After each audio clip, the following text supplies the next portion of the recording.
తప్పు అంతా మీరు చేశారు అని చెప్పి వేద అనగానే ప్రతి తప్పుని మీరేగా అన్నీ చూసి చెప్తున్నారు. ఇప్పుడు మేమేం తప్పు చేసాం అవుని అనగానే మీ పెళ్ళైనప్పుడు అన్ని తప్పులు చేసేది మీరేగా.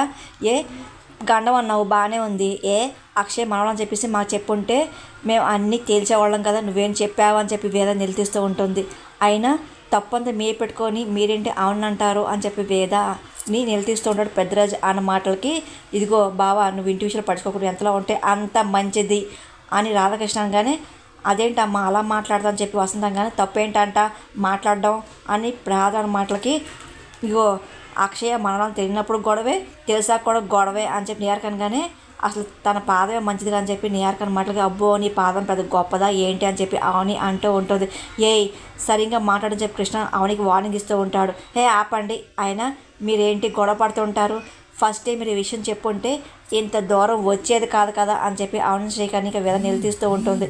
ఇంకా దగ్గరికి వెళ్తూ ఉంటుంది. అమ్మ అవని అక్షయ్ విషయంలో ఎంత బాధపడుతున్నావో మాకు తెలుసు అని చెప్పి వేద బాధపడుతూ ఉంటుంది.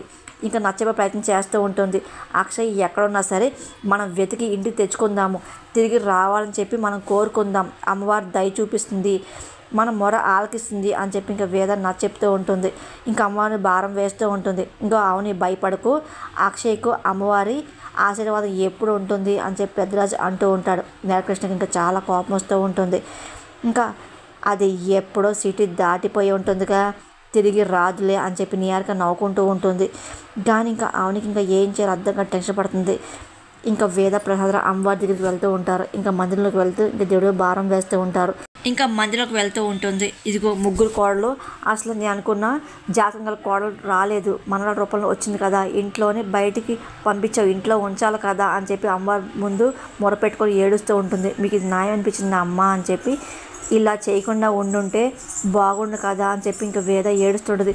మేం తప్పు చేస్తే నువ్వు సరిదిద్దాలి కదా, అలాంటిది నువ్వే తప్పు చేసావు, దీన్ని ఎవరు సర్దిద్దారు అని చెప్పి ఇంకా వేద ఏడుస్తూ ఉంటుంది. ప్రసాదరావు కూడా తట్టుకోలేకపోతుంటాడు. ఇంకా వేదను చూసి కుమిలిపోతూ ఉంటాడు. ఎన్ని సంవత్సరాలు నిరీక్షణ, ఎన్ని సంవత్సరాలు ఎదురు చూశాను నేను, అసలు అలా ఊళ్ళో కూడా ఎదురు చూస్తున్నారు కదా, నా అలాంటి జాతకం గల నా ఇంట్లో మరో తరం, అక్కడ 10 ఊర్లో మరో తరాన్ని భవిష్యత్తు కదమ్మా అని చెప్పి, అలాంటి నా మనవరాలు అసలు ఎందుకు దూరం చేశావు, మా మధ్య అన్ని అవమానాలు జరుగుతూ ఉంటే కూడా చూస్తూ అసలు నువ్వు ఎలా ఉండగలిగావు అమ్మా అని చెప్పి ఇంకా వేద ఏడుస్తూ ఉంటుంది. జాతకం అడ్డం పెట్టుకొని మమ్మల్ని మోసం చేసిన నిహారికకి నా ఇంట్లో ఉండే అవకాశాన్ని నువ్వు కల్పించావు కదా, అసలైన జాతకం గల మనరాల్ని ఎలా బయట పంపించావు, ఎందుకు మమ్మల్ని పరీక్ష పెడుతున్నావు అమ్మా, నేను తట్టుకోలేకపోతున్నా అని చెప్పి ఇంకా వేద కౌలిపోతూ ఏడుస్తూ ఉంటుంది. ఇంతకాలం నా మనరాలు నా కళ్ళ ముందే ఉంది, తెలుసుకోలేకపోయాను కదా, అంతా నా చేతులారా నేనే చేస్తున్నాను కదా, నేనే చేస్తున్నాను చెప్పి ఇంకా వేద తల బాదుకుంటూ అమ్మవారి ముందు మొరపెట్టుకొని ఏడుస్తూ ఉంటుంది. ప్రారంభం చూసి ఇంకా తట్టుకోలేకపోతూ ఉంటాడు. ఇంకా తను కూడా కళ్ళ నీళ్ళు తెచ్చుకుంటూ ఉంటాడు. నా మనరాల్ని అపార్థం చేస్తున్నాను కదా అని చెప్పి ఏడుస్తూ ఉంటుంది. నిందించాను, దూషించాను కదా, నా వల్ల జరిగిన తప్పుని నాకు నేనే శిక్ష విధించుకోవడం కూడా తప్పేం లేదు అని చెప్పి ఇంకా వేద ఏడుస్తూ ఉంటుంది. అక్కడ ఉన్న పళ్ళాన్ని తీసుకొని తలకు బాదుకుంటూ ఉంటుంది వేద. అయ్యో వేద వేద చెప్పి రాదా అంటూ ఉంటాడు. కానీ వేద మాత్రం తన శిక్ష వేసుకుంటుంది. అక్కడ ఉన్న ప్లేట్ని తీసుకొని అదే పనిగా తలకు బాదుకుంటూ ఉంటుంది. అయ్యో అయ్యో అని చెప్పి రాదా అంటూ ఉంటాడు. కానీ వేద మాత్రం అలా ఏడుస్తూ ఉంటుంది, కొట్టుకుంటూ ఉంటుంది. నన్ను శిక్షించు, నా మరణాలను రప్పించు, నన్ను శిక్షించు అని చెప్పి వేద ఏడుస్తుంది. అయ్యో అయ్యో ఆగు అని చెప్పి రాదా అంటూ ఉంటాడు. లేకపోతే ఇదిగో నేను చేసిన తప్పుని నేను తట్టుకోలేకపోతున్నా అని చెప్పి ఇంకా వేద అదే పని కొట్టుకుంటుంది. అయ్యో వేద ఆగు, నా మాట విని వేద, వేద ఆగు ఆగు, జరిగిన దాంట్లో నీ తప్పేం లేదు కదా, ఆగు వేద అని చెప్పి రాదా ఆపే ప్రయత్నం చేస్తూ ఉంటాడు. కానీ వేద మాత్రం అలా ఏడుస్తూ ఉంటుంది. 10 మందిని నువ్వు కాపాడతావు, అయినా నువ్వు శిక్షించుకుంటే మనల్ని వచ్చేస్తుందా ఏంటి, అలా వస్తుందని చెప్పు, నీలాగే నేను కూడా శిక్షించుకుంటాను అని చెప్పి రాదు అంటూ ఉంటాడు. ఇంకా వేద ఒక నిమిషం ఆపి అన్నీ వింటూ ఉంటుంది. దీపం పెట్టడం, నైవేద్యం పెట్టడం, పూజలు చేయడం వరకే అసలు మన వంతు కదా, మరో తరంలో ప్రసాదం చేయగల భక్తురాలిని తన వద్దకు రప్పించుకునేది అమ్మవారు అంతా వంతు కదా, నువ్వు అలా బాధపడద్దు, నీదేమీ లేదు ఆగు అని చెప్పి ఆపుతూ ఉంటాడు. అటువంటి బాధ్యత మా మీద కాదు, సాక్షాత్తు అన్నపూర్ణ దేవి మీద కూడా ఉంది కదా అని చెప్పి ప్రార్థన చెప్తూ ఉంటాడు. ఇంకా వేద ఇంకా అమ్మవారు దండం పెట్టుకుంటూ ఉంటుంది. మన కులదైవమే మన వారసుల్ని రప్పించుకుంటుంది అని చెప్పి ప్రార్థన ధైర్యం చెప్తూ ఉంటాడు. నువ్వు ఆవేదన పడి ఆవేశంతో నిన్ను గాయపరచుకోవద్దు, ఆగు. పెద్ద పెద్ద సమస్యల్ని మనం ఎంతో భారాలని అమ్మవారి మీద వేసాం కదా, ఈ భారం కూడా అమ్మవారి మీద వేద్దాము, అమ్మే కాపాడుతుంది అని చెప్పి ప్రార్థన నాకు చెప్తూ ఉంటాడు. ఇంకా వేద ఇంకా అలాగే ఏడుస్తూ అమ్మవారి భారం వేస్తూ ఉంటుంది. తన మనవాళ్ళు తొందరగా ఇంటికి రావాలని చెప్పేసి అమ్మవారిని దండం పెట్టుకుంటూ ఉంటారు. నియర్గా చాలా సంతోషంగా ఫోన్ చూసుకుంటూ ఉంటుంది. కృష్ణకి అర్థంగా టెన్షన్ పడుతూ షాక్లో ఇంకా నియార్కని చూస్తూ ఉంటాడు. ఏంటి ఏమైంది అని నియార్క అనగానే అమ్మవారి ముందు కూర్చొని ఎందుకు చేసావు నీకు న్యాయంగా ఉందా అని చెప్పి అడుగుతుంది. ఎంత పెద్ద జబ్బు అయినా సరే వైద్యుడికి వెళ్ళింది అనుకో నయమైపోతుంది అన్నట్టు, ఇదిగో ఎంత పెద్ద సమస్య అయినా అమ్మవారి ముందు కూర్చొని దేహి దీన బాంధవి నా మొర ఆలకించు, 4 డైలాగులు చెప్పిందనుకో, ఒక పాట పాడిందనుకో కష్టంగా జరిగి తీరుతుంది కదా అని చెప్పి కృష్ణ భయపడుతూ చెప్తూ ఉంటాడు. అక్షయ్ విషయంలో కూడా అలాగే ట్విస్ట్ జరుగుతుందేమో అని చెప్పేసి నాకు చాలా భయంగా ఉంది బంగారం అని కృష్ణ కానీ, అవును శ్రీకలు ఒకవైపు, అత్తయ్య మామయ్య ఒకవైపు, ఆటలో అరటిపండు లాంటి పెద్దరాజు వసంతలో మరో ఒకవైపు, ఈ ఇంటిని బాలదేవ తిరిగి వస్తుందని చెప్పేసి తెగ ఆశలు పడుతున్నారు కదా, పిచ్చి వాళ్ళ ఎదురు చూస్తున్నారు కదా. అక్షయ్య తిరిగి రాదు అని చెప్పి నేరుగా చాలా నమ్మకం చెప్తుంది. సముద్రం మునిగిపోయిన పడవలు, ఆయన ముంబై లాంటి మహానగరం చిక్కిపోయిన చిన్నపిల్లలు వెనక్కి తిరిగి రావడం చాలా కష్టం కదని చెప్పి. ఇంకో ప్లస్ పాయింట్ ఏంటో తెలుసా, తప్పారనుకో తీసుకురావచ్చు, కానీ కావాలని చెప్పేసి వెళ్ళిపోయే వాళ్ళని అంత తొందరగా పట్టుకోలేము తెలుసా, మన దగ్గర దూరంగా పోవాలని చెప్పేసి అక్షయ్ నిర్ణయించుకుంది కాబట్టి వెనక్కి రాదు అని నియార్క నమ్మకం అన్నమాట. కృష్ణకు రిలీఫ్ అవుతూ ఉంటాడు.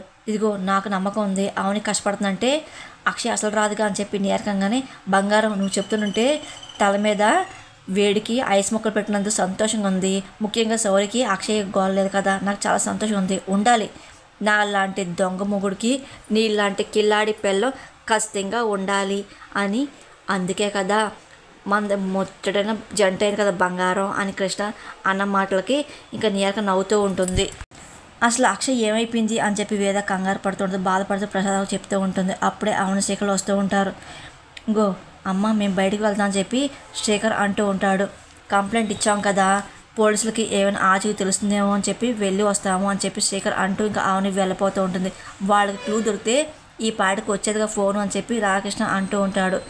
ఇంకా మీరు అక్షయ్ మీద ఆశలు వదులుకోవడం మంచిదేమో అని చెప్పి రాధాకృష్ణ మాటలకి అవును శేఖర్ ఇంకా చాలా బాధపడుతూ ఉంటారు.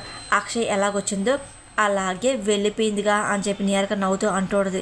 అవును శేఖర్ కోపం వస్తుంటుంది. ఆయన అనవసరంగా తన గురించి మీరు బెంగ పెట్టుకోవద్దు, మీ హెల్త్ కూడా మంచిది కాదు అని చెప్పి నియార్క సలహా ఇస్తుంటుంది.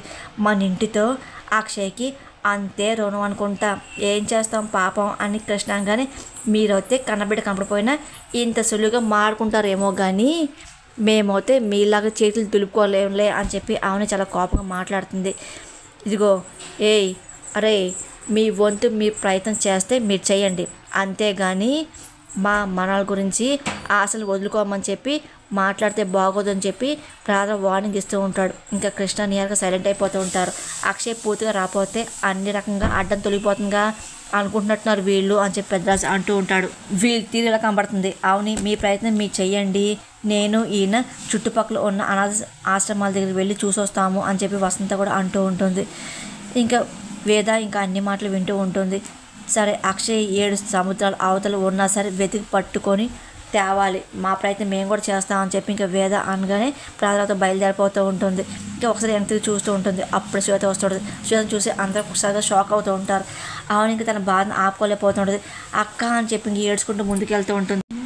ఏమైంది, ఎందుకు కంగారుగా ఉన్నాను చెప్పి శ్వేత మాటలకి అవుని పిన్ని జరిగిన విషయం చెప్పలేదా ఏంటి అని చెప్పి శౌర్య అంటూడదు. ఏమైంది అవుని అని చెప్పి శ్వేత అడుగుతూ ఉంటుంది. ఇంకా అవుని ఇంకా బాగా తట్టుకోలేకపోతుంది. అక్క అని చెప్పి ఏడుస్తూ గట్టిగా పట్టుకుంటూ ఉంటుంది. ఇంకా అలా కూలిపోతుంటుంది. ఇంకా శ్వేతకి ఏం అర్థం కాదు, అసలు ఏమైంది అవుని అని చెప్పి అడుగుతూ ఉంటుంది. ఇంకా ఆవుని జరిగిన విషయం అంతా చెప్పబోతుంది. అక్క నా కూతురు ఎవరో కాదు అక్షయ్ అని చెప్పి చెప్తూ ఉంటుంది. శ్వేత షాక్ అయిపోతూ ఉంటుంది. అలాగే ఇంక వసంత అసలు విషయం చెప్పు అని చెప్పి వసంత అనగానే, ఇదిగో నా కూతురు గురించి ఎన్నో సంవత్సరాలు పిచ్చి దానిలో వెతుకుతున్నాను కదా, కానీ నా కూతురు ఎవరో కాదు అక్షయ్ నా ఇంట్లోనే ఉంది, కానీ ఇప్పుడు ఇంట్లో లేదు అని చెప్పి జరిగిన విషయం అంతా చెప్తుంటుంది. రాధాకృష్ణ బావకి ఒంట్లో బాగోతే అక్షయ్ కషాయం చేసి ఇచ్చింది. దానివల్ల బాగా ప్రమాదం జరిగింది. హాస్పిటల్కి తీసుకెళ్లారు. కానీ అక్షయ్ వల్ల జరిగింది చెప్పేసి నిందించి ఇంట్లో పంపించేశారు అని చెప్పేసి ఆమెను జరిగిన విషయం అంతా చెప్తూ ఉంటుంది. నిశ్వేత షాక్ అయిపోతూ ఉంటుంది.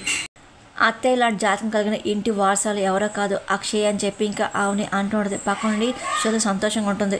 ఆవుని బిడ్డ బతికే ఉంది, అలాగే దూరం అయిపోయిందని చెప్పి ఇంకా ఏడుస్తూ ఉంటుంది. ఇంక శ్వేతకి ఏం అర్థం కాదు. ఇంకా ఆవుని అలా కుమిలిపోతూ ఉంటుంది. అసలు అక్షయ్ ఇప్పుడు దాకా కనపడలేదు, చాలా బాధపడి వెళ్ళిపోయింది అని చెప్పి ఆవుని అంటూ ఉంటుంది. మాకు ఈ మధ్య తెలిసింది, కానీ తెలియడం వల్ల ఎవరికి తెలియకూడదని చెప్పి అన్నారు, ప్రాణగండం అని చెప్పి అన్నారు. ఆ తర్వాత మేము పూజ చేయించాం, తర్వాత చెప్పొచ్చు అని చెప్పి సిద్ధేశ్వర స్వామి అన్నారు అని చెప్పేసి మొత్తం జరిగిన విషయం అంతా ఆవుని చెప్తూ ఉంటుంది. అలాగే ఇంట్లో వెళ్ళిపోయిన విషయం కూడా చెప్పగానే ఇంకా ఆవుని ఏడవడం చూసి తట్టుకోలేకపోతుంటుంది. ఇంకా చాలా ఆశపడుతుంటుంది. సరే ఏదైతే అయింది, మనం వెళ్ళి తలకు చోటుకు వెళ్ళి ఎత్తుదామని చెప్పి వేద అంటూ ఉంటుంది. ఇంకా వెళ్ళిపోతుంటారు. ఆగండి అని చెప్పి శ్వేత ఆపుతూ ఉంటుంది. అక్షయ ఇలా రా అని చెప్పి శ్వేత పిల్లగానే ఒక్కసారిగా అందరూ సంతోషంగా అక్షయ్ని చూస్తూ ఉంటారు. నిహారిక కృష్ణ మాత్రం షాక్ అయిపోతుంటారు. అదేంటి ముంబై అని వెళ్ళి లారీ ఎక్కింది కదా, ఇదేంటి సడన్గా ఇలాగ వచ్చింది అని చెప్పి నిహారిక షాక్లో చూస్తూ ఉంటుంది. అక్షయ్ రావడం చూసి వేద ప్రసాద్ సహా అందరూ చాలా సంతోషపడుతూ ఉంటారు. కానీ నిహారిక కృష్ణ మాత్రం షాక్లో ఉంటారు. ఇంకా శౌర్య తట్టుకోలేకపోతుంటుంది. ఇంకా అక్షయ్ చాలా కోపం చూస్తుంటుంది. రామ్ అని చెప్పి శ్వేత పిలుస్తుంటుంది. ఇంకా అక్షయ్ రావడం చూసి ఆవుని శ్రీకర్లు ఇంకా చాలా సంతోషపడిపోతూ ఉంటారు. ఇంకా అక్షయ్ని అలాగే చూస్తూ ఇంకా దగ్గరికి వెళ్ళి అక్షయ్ అని చెప్పి ఆవుని ఇంకా అక్షయ్ని పట్టుకొని ఇంకా ఏడుస్తూ ఉంటుంది. నిహారిక కృష్ణ మాత్రం ఒకళ్ళు చూసుకొని షాక్లో ఉంటారు. వేద ప్రసాద్ కూడా చాలా సంతోషపడుతూ ఉంటారు. ఇంకా నా జాతకం కలిగిన మనవరాలు ఇంట్లో వచ్చేసింది అని చెప్పి అనుకుంటూ చాలా సంతోషం చూస్తూ ఉంటారు.